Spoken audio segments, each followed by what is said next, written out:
it's me again. So, I guess you already have a basic idea of what is going on. So in this series, I'm basically trying to save my own grade.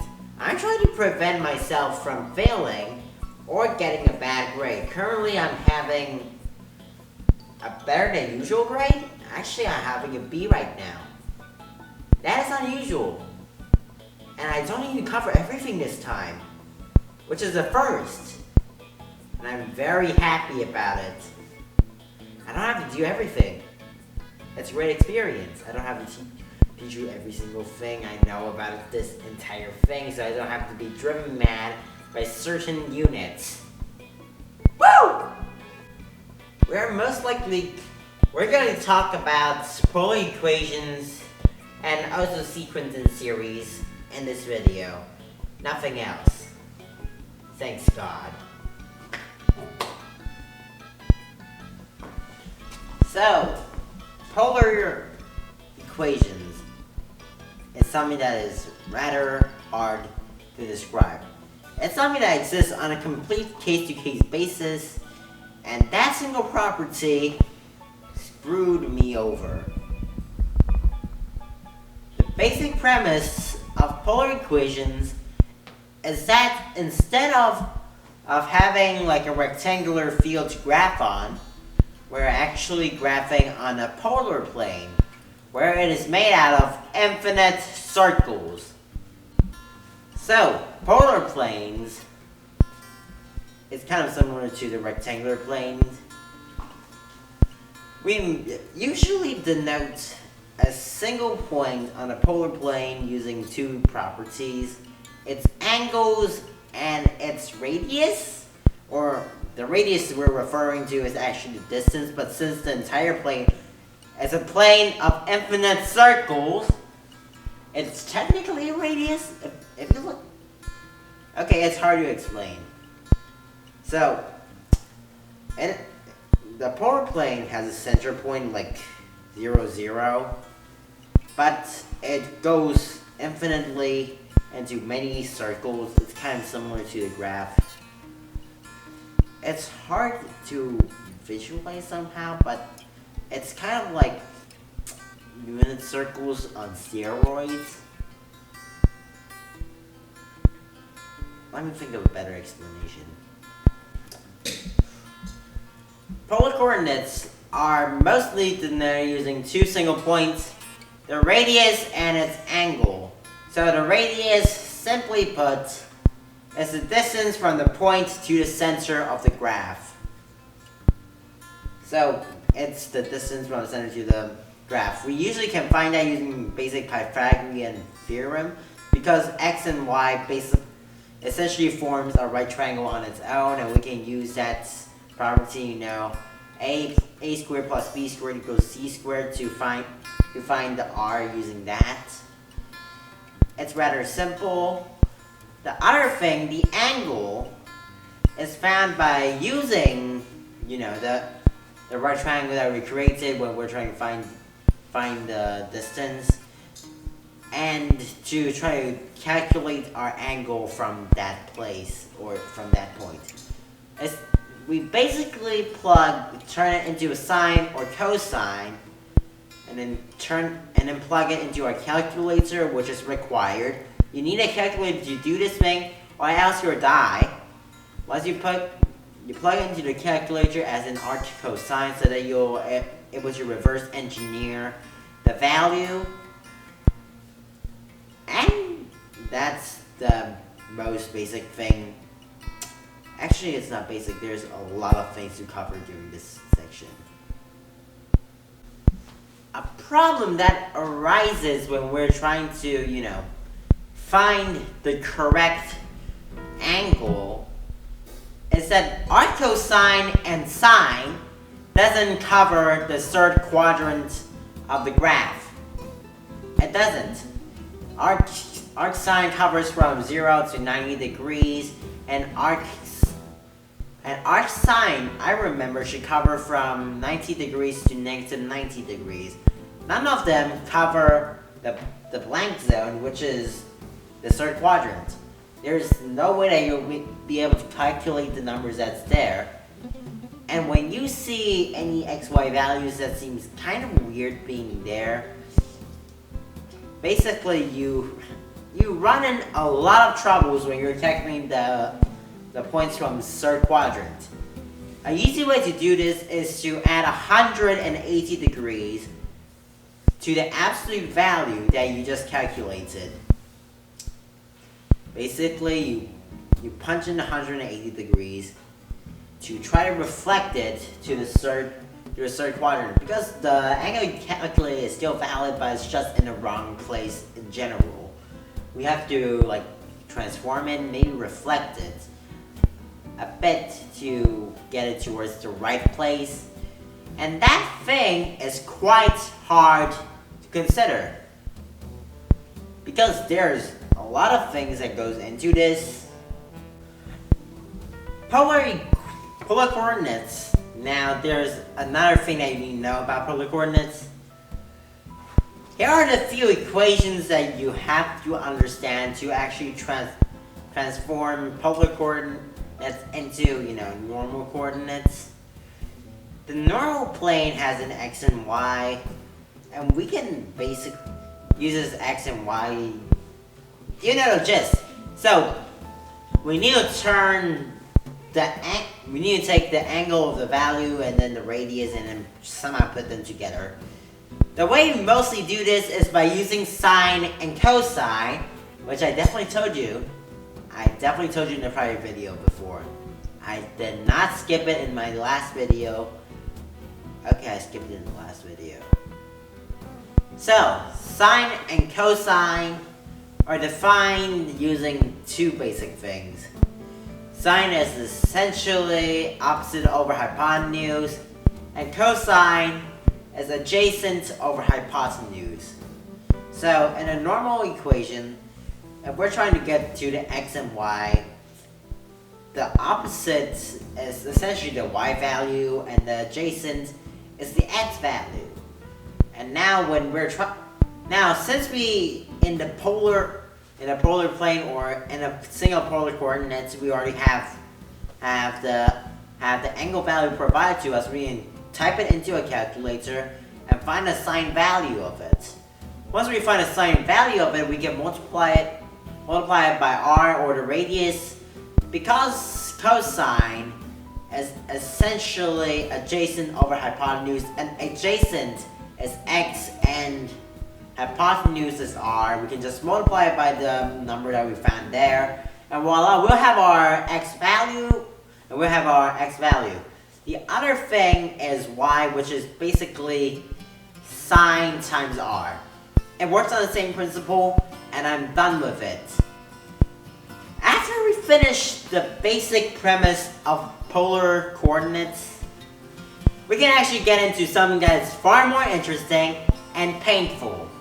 The polar equations, or how to convert rectangular to polar and polar to rectangular. It's the same thing.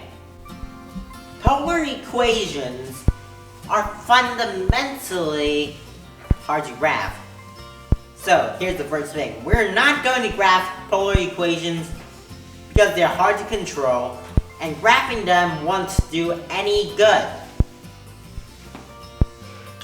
My teacher didn't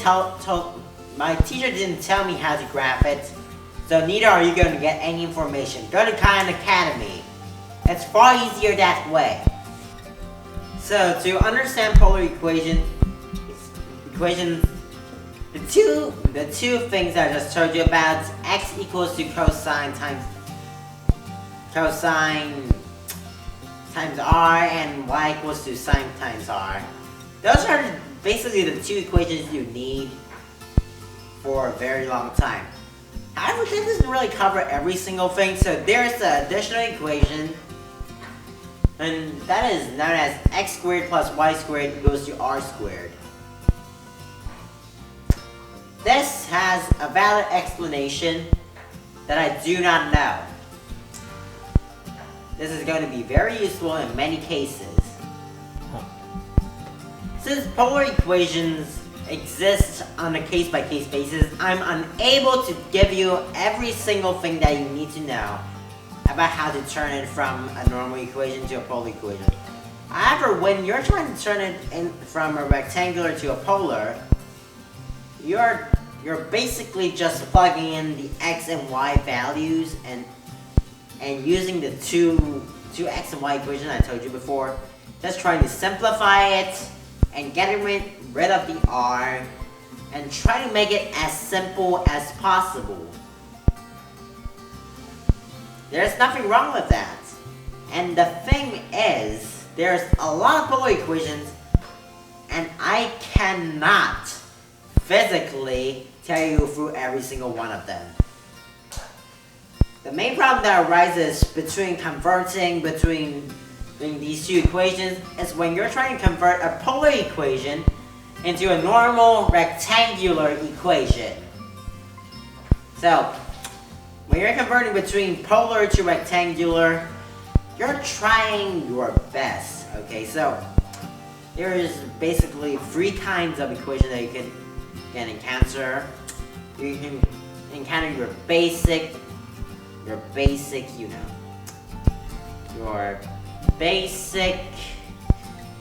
linear, the quadratics, and also the other things.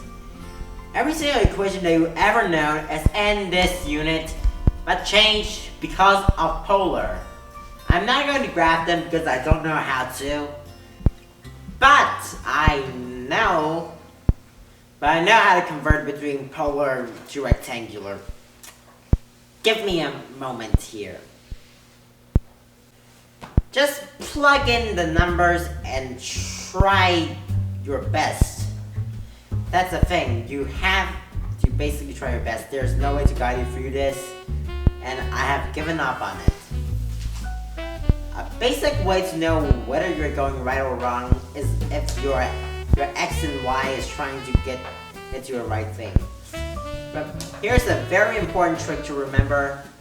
Remember everything about the double angle identities and half angle identities. If you remember what they are. They are very important during this section and they can stab you unexpectedly during your midterm. Okay, that happened to me, but the thing is, this entire unit is very flexible and that allows the teacher to do a lot of things that can be unexpected. Also remember the basic square and other things. The basic quadratic calculations. You need to remember that because they are very valuable and they can help you in a lot of situations that you might otherwise die. We're done with polar equations as a whole. But we're not done yet. We're actually stepping into a gigantic piece of problem. It is one of the most dangerous things here. We're basically trying to... How do I describe this? We're doing complex planes in polar form. Why am I doing this? If you remember a while ago, we dealt with imaginary numbers. Or, as they are called, complex numbers. Normal numbers exist on a number line where, 1 plus 10, like 1, 10, 100, 1,000. Those numbers actually exist. But there's the imaginary number I, which is defined as square root of -1. That makes everything imaginary. That means the number doesn't actually exist. It's something that we encounter in quadratic equations, and now it's coming back to haunt you. It's very hard. So essentially we can visualize the normal numbers, the regular numbers as the x-axis, and then imaginary numbers as the y-axis. And now you might think, why am I learning this? There's a very valid reason that I'm going to explain later. Since a complex number can be seen as an x or y graph, we can basically turn it into a polar equation as well. There's a very good reason for that. I'm going to explain that later. So here are the basic 4 steps that are required to turn any normal complex number into a polar complex number. The first thing you do is to try to factorize enough numbers so that it will get to something similar to a polar equation. The second thing after that is to see the x and y as some kind of polar things, like something that's similar to sine and cosine. You try to wrap them up, find the accurate angle that they're on, so on and so forth. Blah blah blah. Profit. To get into more details, the first step is you're trying to find the distance from the center to the point that we're trying to look for. So you use a squared plus b squared equals to c squared, that property. Since that is a number now, you can't do things to it, so you see the value of the normal number and the thing before I as your x and y. You square them, you square them, and then you square root them, add them together, and then square root them. That's the distance. So divide that from the original equation, and you'll be left with some kind of fraction. And that kind of fraction can be plugged into the calculator as arc sine or arc cosine. That makes it easier to calculate, but remember, you still have to adjust for the third quadrant, so don't be cocky. The basic thing that you have to remember is that you're trying your... Okay, I'm done with that. The main reason we're trying to convert complex numbers into polar complex numbers is so that we can easier calculate some problems. It is usually a pain when we're trying to multiply different complex numbers together or divide 2 complex numbers together, because it is very hard and it can be kind of misleading at times.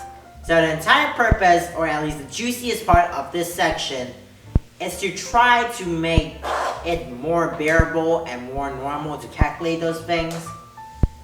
So here's the basic gist of it. The end product should look something similar to this. You'll have something that has an angle, but you also have a cosine and sine tied to the x and the y. Or is it tied to a normal number and the complex number I. Now, we do these kind of things in order to help us better calculate or better visualize. Basically, it's an excuse for us to do things easier. So here are the polar properties of when you're multiplying two complex numbers together. If they're in polar form, you'll basically realize that you can mush them together. So here's the general proof of it. If you see closely, you'll see some very old friends known as the double angle or the half angle theorems. We use that to try to condense the entire algorithms, and we can delete the things that have reoccurred and simple. And this should be the final product of your entire journey. That should be your final product. If we go the other way around, when we're trying to divide 2 complex numbers together, this is the way you're doing them. So these are the 2 equations that you must remember, but the central focal point is actually not on them at all. There's a third thing that you must remember, the Moirian theorem. This is basically the hardest thing in this entire section, and it's quite not alright. It is a pain when you're trying to raise, a complex number to a certain power or a certain thing. It's hard to organize and it's hard to calculate when it's very, very large. So we use De Moivre's theorem to make it easier and simpler for us to calculate it. De Moivre's theorem basically says that when we're raising a complex number, let's say it's called z, to any power, we can technically turn it into radius to the power of n, multiplying by cosine n theta plus sine n theta, or I sine n theta, because there's an I number in it. I forgot to include that. This basically means that we can take a complex number and get it to 1,000th power easily, or the 64th power, so on. It's going to be easier to doing that. And the second way of using De Moivre's theorem is to try to get it to a certain root. This is where De Moivre's theorem really shines, because when we're taking z to a certain root, it basically we can basically translate that into r to the square root of n, multiplying by theta divided by n plus k. Here's the thing, you can read it. The reason why we're using k and other things is because when you're taking things down into a root, you're creating multiple solutions, and there are multiple ways of approaching it. Just like you can turn like a basic quadratic, simplifying into two things. This is essentially what we're doing here, so we have to account for multiple things. So we use k to help to calculate the things that are happening. So normally when we're taking into 0 power, we're basically adding 2k pi to every single term so that it will repeat itself. If we divide it by several n's, we're basically creating multiple solutions. And that makes things very interesting.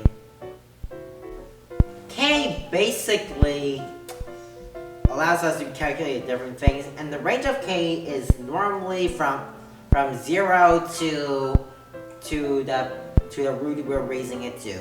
So a normal question will look like this. Raising a certain complex number, finding the fourth root or the whatever root of a certain complex number. That's how we're doing this, and that's how it's done. And with that, we're done with polar equations. We're finally done with it. It's surprisingly hard, and it's very complex. Here's a few notes that you must remember. First, everything is standing on a case-by-case basis. Aside from the complex numbers things, you have no equations to stand on, so you have to be creative at times. Remember to remember the cubic formulas if you don't remember them. They're basically common sense, and they'll pop up every now and then to troll you and to discriminate against you. They appear from time to time, and that's basically everything you need to know about polar equations, according to me. Next up, we have sequence and series. So, if you remember anything that has happened during Algebra 2, sequence and series is among the last things that is ever taught to the average student. So, sequence and series are two different things.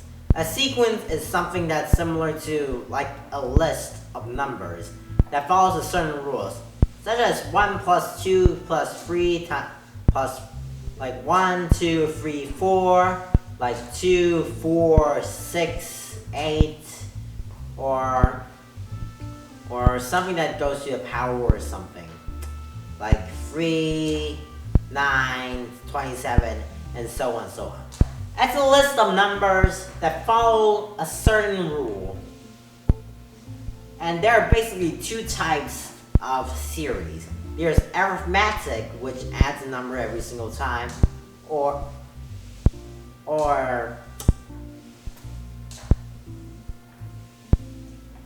or geometric, which multiplies by a number every single time. Geometric, which multiplies it by a certain number every single time. There are also other sequences that cannot be truly denoted using these two, but we're mainly talking about these two, so I'm not talking about anything outside from those, including the Fibonacci sequence. It's really interesting, and you should really look into that. There are two main ways to actually describe a sequence, and that is the normal. There's the formula, and there's the explicit formula, and there's also the recursive formula. The explicit formula is the one that is actually remotely useful. Recursive formulas are not useful in the slightest. So explicit formula basically tells you when you plug, basically it's denoted using an, which is the nth term in a certain series. So it basically tells you if you plug in the number n, you'll get the number that you're looking for, which is most likely the nth number in the entire series.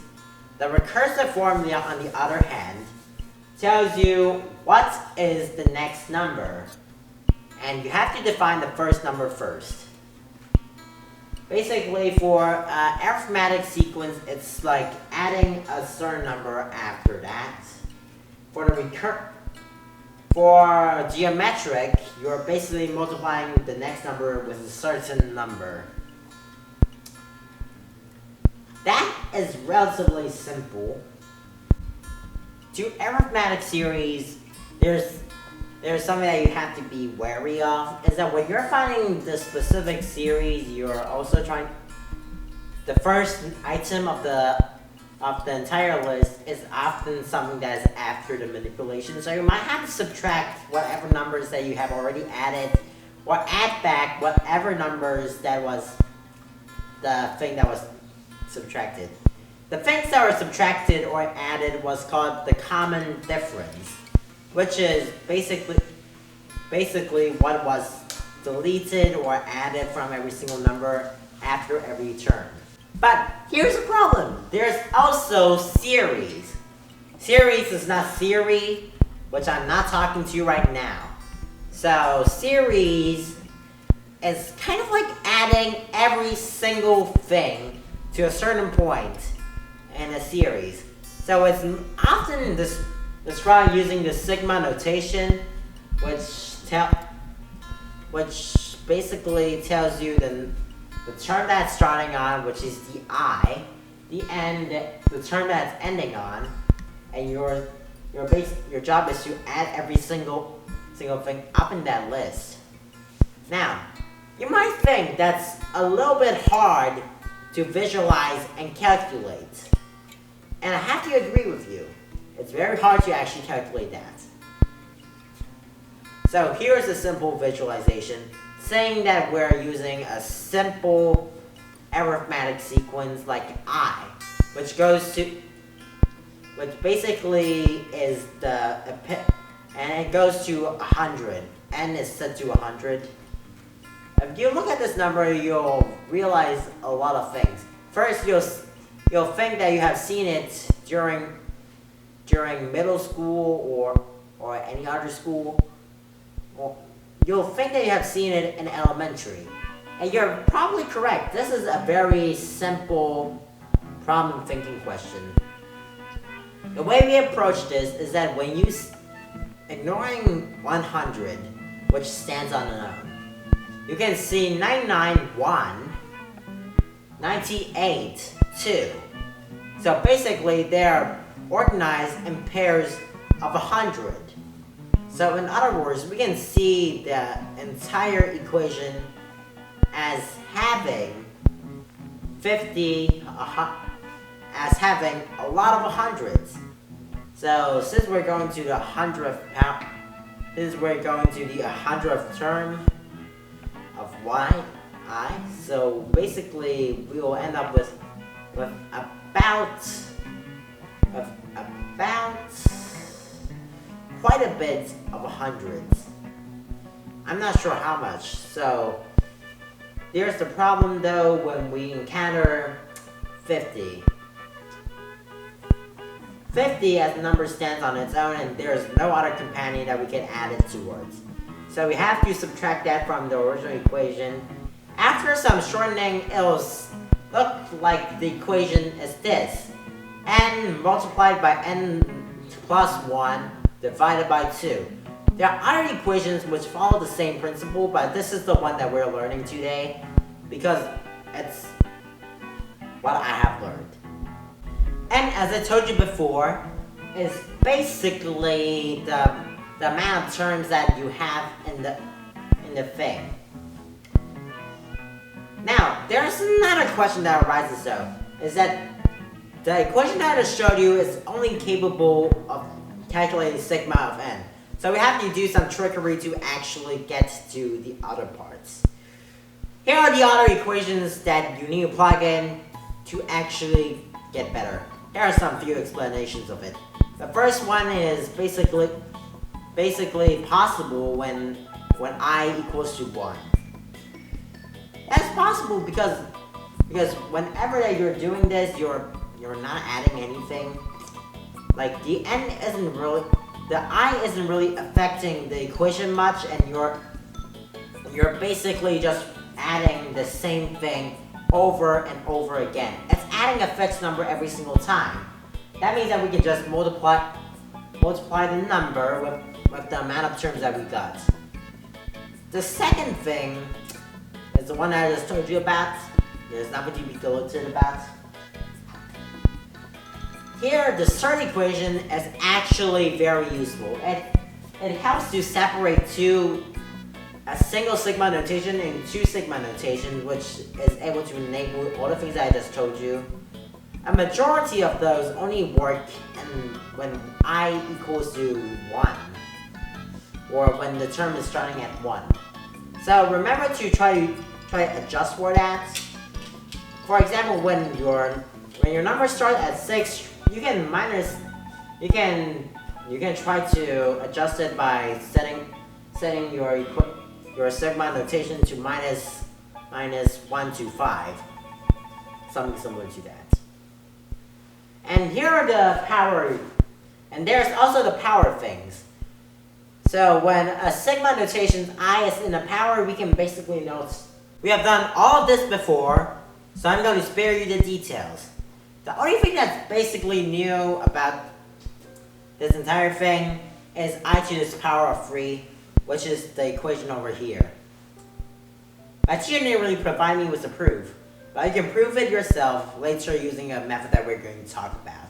Next up, geometric series. To make things easier, we're going to define the first term. We're going to define geometric series as this, which is the first term multiplied by a certain number n minus 1. This spares us a lot of effort trying to convert the thing into an actual usable graph. The thing about this is that it's a geometric series and multiplies constantly, as I just told you before. When converted into a series though, this is where things get interesting, kind of. We have already done geometric series before. I'm also going to spare you the details. This is the equation over here. It basically follows the same pattern. There's nothing to be worried about. You plug in the numbers and you go along with it. There is something new, however. That happens when we're raising the terms to infinity. So we're taking a very famous thing. So when a number is at a power of itself infinitely, normally people might assume that might straight up goes to infinity, but that isn't always true. When we're actually dealing with a rate that is so small, it is very hard, if not, there's something that is new about the equation. So we're no longer using some other things. So there's the new thing R, which is called the common rate, which is how much we increase or decrease every single time we multiply. So when we're raising the term to infinity, the R is going to help us a lot. So every time we divide, so normally under normal circumstance, when we try, a lot of people will try to assume that when we raise the term to infinity, that the series also goes straight up to infinity. But that isn't actually correct. If we have a term that is smaller than 0, as you see in the equation, it will actually get smaller and smaller and smaller and smaller. It will eventually try to condense at a singular value. This can be seen with the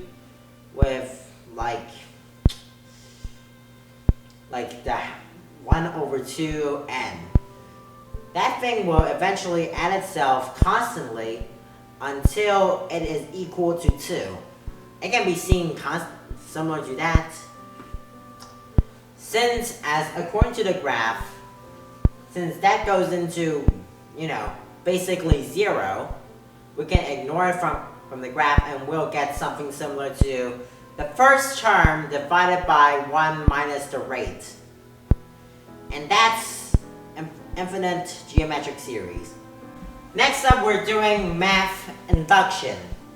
Mathematical induction is basically a way to prove certain things. So here's the basic few ground rules that we have laid down. 1, the teacher will not ask you to prove something that doesn't really work. Since we're working this as a problem, they won't give you things that are false. So when you screw up, you really screwed up and you really have to find a way to try to get back to where you are before and to try to figure out. All mathematical induction follows 4 steps. First one is proving the base case. The first step is to prove the base case. The base case is basically the most simple of cases. So, for example, most of the questions in this section will go to n equals to all natural numbers. So the most basic case for all is n equals to 1. So we assume that